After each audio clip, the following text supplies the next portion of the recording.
Hey guys, it's Alex from 7th Hour Films, and today I'm going to be reviewing Avengers Infinity War. The third Avengers film, and the latest movie into the Marvel Cinematic Universe. We got some stuff to go over here. If you're, new to the channel, it's been a while since I've reviewed an actual movie. I used to do that a lot more often. Excuse me, I'm going to adjust the camera slightly. I don't know if that helped, actually. If you haven't seen me review a Marvel Cinematic movie before, I've reviewed Doctor Strange, Guardians 2, Spider-Man, and Thor Ragnarok. I did not review Black Panther. I like Black Panther, I just didn't... I don't think there was enough for me to really talk about, which, I don't know, it's like, I don't know how to really explain it. I just didn't feel like, I felt like there was nothing I could add that people hadn't already said, and yeah, maybe someday, if I watch Black Panther again, I'll review it, but not right now. Also, you might notice from those other reviews, I had a different format. It's pretty much been a while since I reviewed an actual movie that's in theaters. The last one I did was Justice League back in November, and I used to do this. I had like a specific list of like topics to talk about, which was like the plot, the movie length, the cinematography, the special effects. So I talked more about the production values more than the story, and I've started to just go with the story more, because I feel like that's more interesting. So yeah. Basically, in this video, I'm going to be doing it like I've done recent reviews of Dragon Ball and Arrowverse shows. I'm just going to be going over specific things on a list. There's going to be pictures right over here, probably. Probably no clips, just pictures. And yeah, we're just going to talk about stuff in Infinity War. My voice sounds a little bit deeper, a little different. That's weird, but whatever. So yeah. Also, I should say right off the bat before we get started, this is a spoiler review. Big, boom, spoiler, spoiler, spoiler, spoiler, spoilers everywhere. Spoiler, spoiler, spoiler. Spoiler alert. This will definitely be spoilers. I could try talking about it without spoilers, but I'm not going to. I want to get into spoilers because a lot of stuff does happen in this movie. So let's get that stuff off screen, and I probably just made this a lot more difficult to edit for myself. So sorry, editor me. Yeah. So yeah, spoiler alert. We're going to be talking spoilers. Let's get right into Infinity War. I've got a list over here on my computer. We're just going to go topic by topic. This won't necessarily be in order. I'm not going to go beat for beat on the plot. I'm just going to talk about some stuff. So here we go.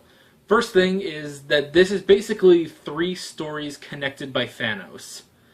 That is the first thing I will say. 3 stories connected by Thanos. So we have the story. Because this basically, the Avengers are not all one unit in this. Excuse me, I'm burping. I don't know why. So we have basically 3 different teams that a couple of them, 2 of them kind of join up at the end of the movie, but for the most part they all stay kind of separate. And basically the connecting thread between these 3 different groups is Thanos, which is really, really cool. Thanos probably gets the most screen time of any character in this movie, which is interesting. So we have the first thread. I'd say the first group is Iron Man, Spider-Man, Doctor Strange. They eventually run into Star-Lord, Drax, Mantis. They basically run into the Guardians of the Galaxy, and then the Guardians kind of split up into the other teams. So yeah, but we have the main focus of Iron Man, Star-Lord, Doctor Strange, and Spider-Man. Really great team. I really like this. I really like the pairing of them. You can really tell they're all kind of butting heads, with the exception of Spider-Man. You know, Spider-Man's just there to try to help out. But you can really tell these personalities, some of which are very similar. Like because people will say that it's sort of a fault that Doctor Strange is almost identical in personality and story to Tony Stark. But because of that, they don't get along very well, and there's a lot of conflict with Star-Lord as well. So I really like that. I like that they don't really get along, but they still do work together because they know they cannot take Thanos alone, and they each have their own strength. So that was really good. The next team I would say is Vision, Scarlet Witch, Captain America. There's a lot of people in this one. Bucky, Black Panther, Rhodey, Falcon. Did I already say Black Widow? I might have, but Black Widow. And I guess Wakanda. Eventually, Hulk shows up with their group. Hulk kind of goes between the different groups. We'll talk about the third group in a second. But so yeah, we get this group. They're mostly on Earth. The other group with Iron Man and Star-Lord, they're out in space doing stuff. Like, they go to Thanos' homeworld and stuff, while everyone else is fighting Thanos on Earth, which is interesting. And then the third group, it starts off where pretty much, because the movie basically starts where Thor Ragnarok left off, where this ship just kind of finds Thor and the Asgardians, and it turns out to be Thanos, and Thanos pretty much kills all the Asgardians. So, you know, it's this great thing at the end of Thor Ragnarok. Oh, they all survived and stuff. But they are pretty much all wiped out, even Heimdall and actually even Loki at the beginning of this. So yeah, Loki dead. Maybe he'll come back. Maybe I could see them bringing back Loki. Maybe this was a long game for Loki, where he kind of faked his death so that he could try to come up with another plan to beat Thanos. I don't think that's where they're going to go with that. But yeah, Thor does survive. Hulk survives and is thrown. Heimdall kind of uses the last of his power to throw him to Earth. And that's where he runs into Tony. And then he eventually has to go get Captain America. So yeah. Then Thor basically just runs in, or the Guardians of the Galaxy really run into Thor, literally. So then the Guardians split apart. Rocket and Groot go with Thor, and then the three of them eventually meet up in Wakanda with Cap's team, and then the other Guardians go off and they eventually find Tony Stark and Doctor Strange. So that's pretty cool. And again, the basic connector between all of these teams is Thanos. And Thanos, I'll just say right now, Thanos is really good. He's a really great villain in this. And this is the first time Thanos' character has ever gotten really a chance to shine. Yeah, I really enjoyed Thanos. I'd probably put him, I don't know where I would rank him among the villains. It's a whole ordeal trying to rank the Marvel villains. Some are more easy than others, obviously. You can throw out some of Iron Man's villains. You can throw out Malekith,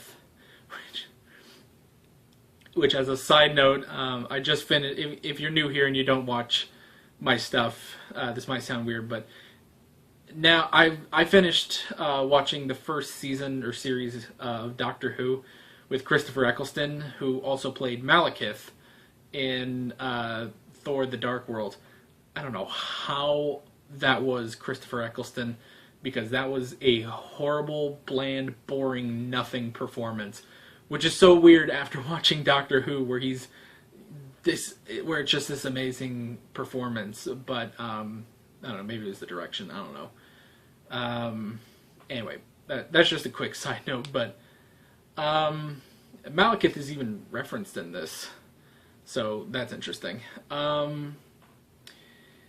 Yeah, where was I? Thanos. So, when you rank all the Marvel Cinematic Universe villains, and I generally include like Netflix villains, like I would, like I'd include all the show villains in this, only to be fair. So like when I think about it, it's like, okay, where would I put them amongst Loki and Hela and the Winter Soldier and Kilgrave and Bill Paxton from the first season of Agents of S.H.I.E.L.D. I don't know. Or Ward, I guess. Ward might be a more better villain to put on that list. I don't know. My eye. Ah, jeez. I didn't intend to be rubbing my eye that long. You ever get that point? You ever have that happen to you when you're just like rubbing your eye and just suddenly you just can't stop? It's about to happen with this other eye here. Anyway. So yeah. I don't know where I would rank him. I don't know where I'd rank Thanos amongst the Marvel villains, but he's pretty high up there. He's pretty good in this movie. After a bunch of movies where he just does nothing, and he just basically sits on his throne and tries to be intimidating, he's really not because we haven't seen him do anything. Here, he's really good, I will say. I will also say, in terms of the writing, he kind of comes out of nowhere when you really stop and think about it. For some reason, he chooses now to do his whole plan of gathering the Infinity Stones and killing half the universe. I mean, I know they wanted to save him, but I feel like there was no build-up. It's like, and yeah, obviously, you know, you see in the trailers that he's going to be the villain. You kind of suspect, even before that he's going to be the villain. It's pretty much guaranteed that he's going to be the third Avengers villain. But I will say, in terms of the story, there was no build-up in the other movies to him just being the bad guy. But that's a small nitpick because he's really great. I really like him. Great performance from Josh Brolin. Yeah, a lot of emotion. He's not just a typical, I gotta rule everything, and I'm, you know, all trying to be intimidating or something. I don't know. But no, there's a lot of emotion, and a lot of that comes through, like, in his face, which is incredible because it's a CG character. But there's a lot, they really keep Josh Brolin's face in there as much as possible, and he really emotes everything. So that was really good, and I really like Thanos. Moving on with the list. Geez, that was only the first point, really. Moving on with my list of things to talk about. So much fighting. And again, these are kind of random points, I guess, but these are kind of random points. These aren't specific plot details, I guess, but this is just stuff I wanted to talk about in this video. So much fighting. Like, I will say, this, out of any Avengers film, probably has the most fighting in it. People just show up left and right. There's fight, punch, grab things, throw it back, lasers, guns, everything. There's so much fighting in this movie, but it all feels deserved. It's not just random fighting for no reason. There's a purpose for everything. A new villain, like a minion of Thanos, comes in, or something, or here are these creatures that are invading Wakanda or something. So it's good. I will just say there's a lot of fighting, which is interesting. The next thing on the list, we're going to try to go through these a bit faster. The next thing on the list is Scarlet Witch. When did she get this powerful? I know, like, in Age of Ultron, you know, she was doing her stuff and, you know, killing a bunch of dudes. And, like, I guess the only real display of true power she's had was, like, when, I guess spoilers for Age of Ultron, but when Quicksilver dies, and she can, like, feel that, and she just breaks down and is like, no! And just all the Ultron robots around her just explode. Like, it's almost like she didn't even try to do that. So I guess she's more powerful than she seems, but the fact that one of the big plot points is that they have to kill Vision. Vision has to die at some point. because he's powered by the mind gem, and obviously Thanos wants to take that, which will end up killing Vision. So they figure out a contingency is that you can destroy an Infinity Stone with enough power. So they realize Scarlet Witch has enough power to destroy an Infinity Stone. That is crazy. All that from this Hydra experimentation from Age of Ultron. That kind of power is crazy. So, yeah. So there's that. And then when she does actually destroy the Mind Stone, but at this point Thanos has the Time Stone. So many stones. And I figured it out because he got the Time Stone and then he went to Earth to get the last one, the Mind Stone. And there's a great fight scene with Thanos. Everyone trying to fight Thanos. None of them succeeding.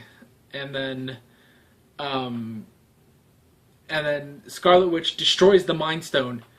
And then he's just like, well, this sucks for you. Turns back time. The Mind Stone reappears, and then he takes it and kills Vision. So, yeah, just an interesting thing. Spider-Man's new suit. I guess we can talk about Spider-Man a little bit in this.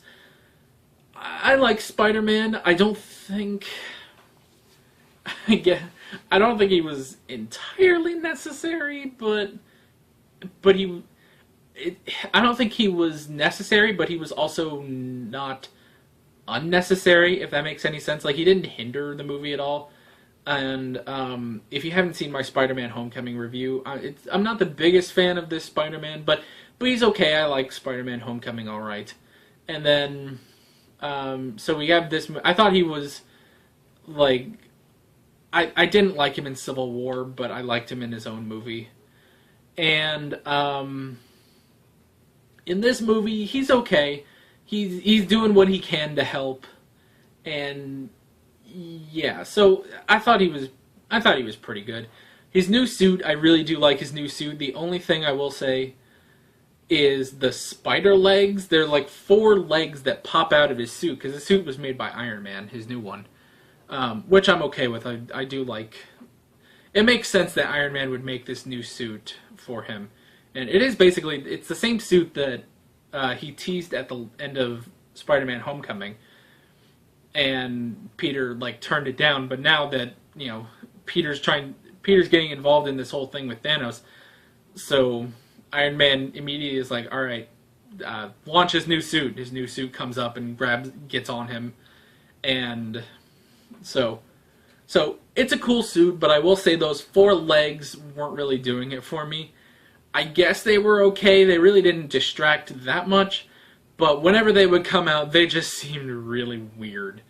But that was kind of the only thing that I didn't really care for. Next up on the list is Gamora, who has a lot of scenes with Thanos.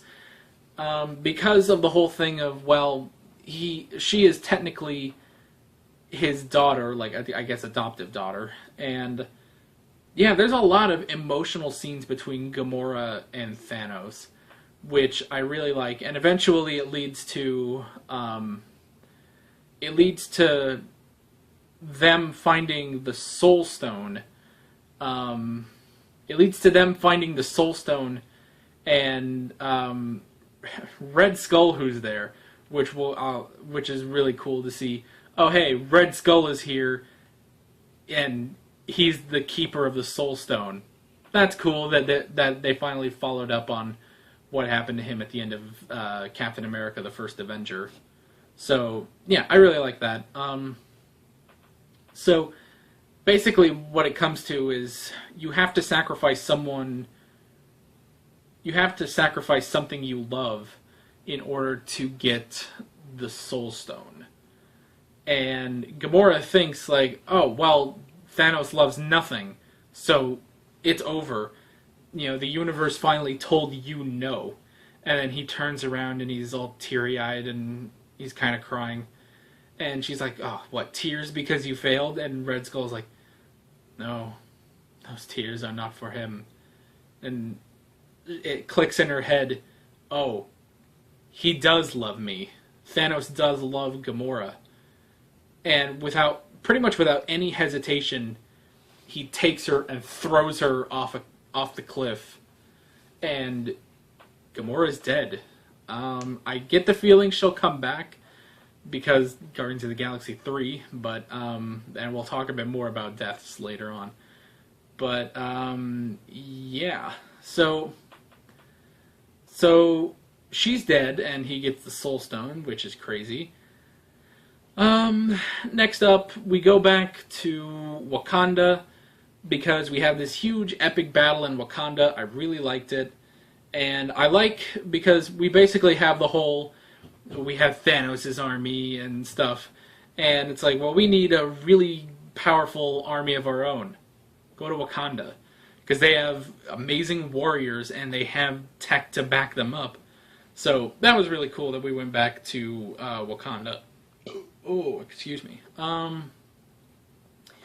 Yeah, so the next thing up on the list, we're actually almost through the list, which is good. I just looked over. We're at 21 minutes on this recording. Space. Space is in this movie. This is the most space-filled Avengers movie. Because in the first movie, it was just on Earth, and then, there was a portal in the sky, and the aliens came through. Okay. Age of Ultron, no space whatsoever. There was nothing about space in that movie. This movie, there's a whole lot of space going on. Now, yes, we technically have the final battle in Wakanda, but we got people going to other planets. They're freaking Iron Man, Doctor Strange, and Spider-Man just go to other planets in this, which is crazy. They pretty much fight Thanos on Titan, Thanos' home planet. So that's it. It's crazy. It's really, really crazy how much space there is. And also, one thing about space is that one thing that Thanos does when he's fighting Iron Man, and yes, he's fighting everyone else, but for the most part, Iron Man is the one, he knocks away everyone else, and Iron Man keeps coming in and punching him. So Thanos I don't remember which stone this even is, but you see Thanos, and you see behind him in the distance, in the atmosphere, is a planet. So Thanos just uses his Infinity Stones, and you just see that planet, here we go. You just see that planet start to crumble and break apart, and then boom, that planet, I think it's a moon, starts falling to Titan. So Thanos just pulls a Majora's Mask and throws a moon at Iron Man, which is crazy. So the next thing I wanted to talk about is the Time Stone, because Doctor Strange pulls a Garnet and does some future vision stuff, and he basically looks at every possible future of what happens. And he says, he goes through 44 million possible futures. And Stark is just well, how many of those do we win? And he just looks up, and it's all... And this is kind of cliche, but he just looks up and he just says, 1. There's only one possible future where they beat Thanos, which is crazy. But in this... after this, when Thanos is about to kill Tony Stark, excuse me, throat's a little dry. Strange is basically wait, spare him, and I will give you the Time Stone. And Thanos is okay, he will live. Now give me the Time Stone. So he does. He gives him the Time Stone, and Thanos leaves. And he basically says to Tony, we're in the end game now. So, a lot of people have kind of criticized this, especially because earlier in the movie, Doctor Strange says, if it comes between you guys and the Time Stone, I'm protecting the Time Stone. I will let you die without any hesitation. And so the fact that he just gives it over, I don't feel like it was part of, friendship. I think that is part of the plan. Strange has a plan, and he knows that this is the future where they win. And the only way to get that future is for is for Thanos to have the Time Stone. Also, the Time Stone, I believe, is going to be how we fix all the crap that happened at the end of this movie. Because let's talk about the end of the movie. Who all dies? Because Thanos does get all 6 Infinity Stones, and he snaps, and half of the universe is dead. So, who do we lose? Drax is dead. Groot is dead. Mantis is dead. Bucky is dead. Black Panther is dead. Spider-Man is dead. We go to the after credits scene, actually. Nick Fury is dead. Maria Hill is dead. Who else? Doctor Strange is dead, actually. Is that all? Scarlet Witch is dead. Vision is already dead. Vision died before Thanos did that because he had to get all 6 of them. So, yeah, a lot of people died. And the 2 big ones that I found shocking, 3, because I guess 3, are Doctor Strange, Black Panther, and Spider-Man. Because these are the 3 newcomers, basically. Spider-Man still, coming off his great movie. Black Panther's still right on the edge of his big, successful movie. He's dead. He is straight up dead. And, yeah, so that was crazy. We were basically left with all the original Avengers. Thor's still alive, Cap, Black Widow, Hulk, Iron Man.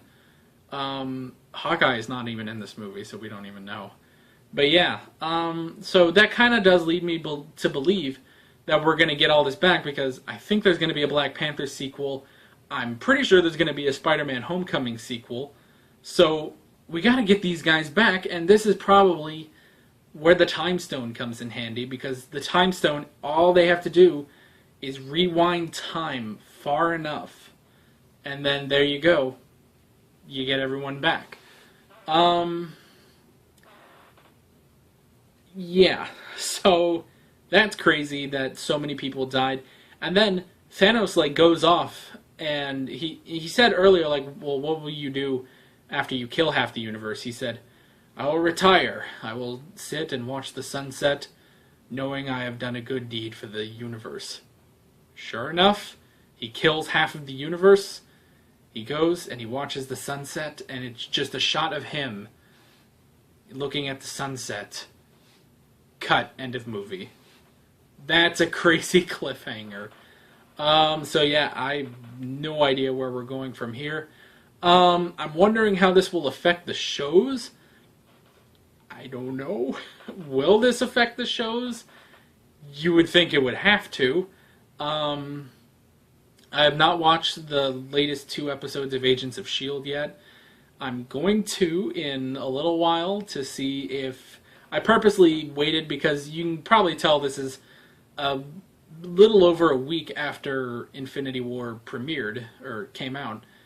And, yeah, I generally wait a week to go see movies and stuff. So, yeah, I'm behind 2 episodes of Agents of S.H.I.E.L.D., so, I don't know.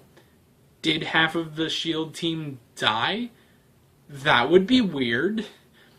Because, I mean, the last movie to really affect S.H.I.E.L.D. was Winter Soldier. Because of the whole S.H.I.E.L.D. collapses and then there's Hydra. Excuse me, I'm cracking my neck. Oy, I'm trying to, at least. So, yeah. But, I mean, this has to be something on S.H.I.E.L.D., doesn't it? I don't know if it's going to affect the Netflix shows. I would imagine it would. Last night I finished watching Jessica Jones Season 2, which I'll have a review on that probably next week or something. And I thought about it after I watched Infinity War, and I thought, wouldn't it just be crazy if one of the main characters on Jessica Jones just disintegrated at the end of the show? Because of Thanos, that'd be cool. So, I don't know. I don't know if we go to whatever Daredevil season 3 or something, and just in the middle of an episode, friggin' Karen Page just disintegrates. That would be crazy, but you would think this would have to affect all the shows. So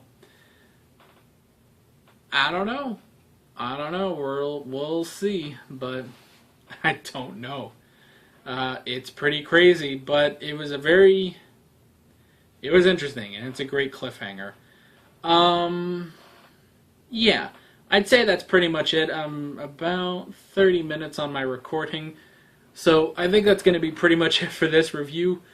Overall, I thought this was a really good movie. Very, very dark, but still very Avengers, and there were a lot of comedic parts to it, obviously. But of the Avengers movie, this is probably one of the darkest. So yeah, really, really great movie. I kind of hate that we have to wait a year to get the conclusion, but yeah, I cannot wait for that conclusion because I know it's going to be great. Even if they bring everyone back and the universe goes on like Thanos never existed, it's going to be great. Because this was great. I really, really enjoyed Infinity War. And yeah, I'm sure there's other stuff I could have talked about. Maybe if there's some stuff you guys like that I didn't talk about, maybe we could talk about it in the comments section a little bit, or I don't know. If there's enough things, who knows, maybe I'll make a follow-up video. I don't know. That'd be kind of interesting. So if there's something you guys would like to talk about, I'll try to talk to you guys in the comments. Yeah. And if there's a lot of things that you guys are talking about that I didn't mention in this video, maybe I'll do a follow-up video. That'd be kind of nice. Be kind of interesting. So, yeah. That is pretty much it. With all that being said, I'm Alex from 7th Hour Films, and I will see you guys next time. Take care. Hey guys, if you want to watch more of my videos, I have a playlist for my reactions to Doctor Who and my playthrough of The Elder Scrolls 2 Daggerfall, as well as another video you can check out. Be sure to subscribe if you haven't already, and follow me on Twitter and Instagram. Thanks for watching.